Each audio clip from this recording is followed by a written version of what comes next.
Bagumarran ta'in ergamuun isaanii beeka gaafas godhee gooftichi guddaanii muumintoota xiqqoo ta'an lakkoofsaanii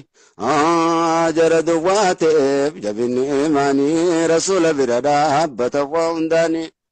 gaafuma amanan wala duraanii achina'uu jalqaba olaantummaatiin aqiidaadhaan addaaniin ba'uu isaan diini akkasii leenjisaan sayyidul amini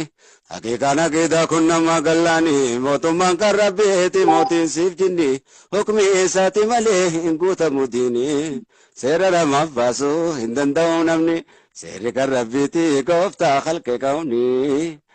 akkasuma jaa kan akka bilaal faada jaalalleen sayyidi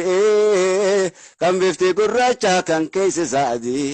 gaafa sumriin isaanii 43 jahiliyyaa keessaa ta'e namaa gadi ilmaan qureeshotaa xiqqaa guddaan hundi osoo waan haadhamaaf tolii gadi gaafa wajjin rabbii biraa bu'uu gadi isa ga'ee ergaan sayyidal wujuudi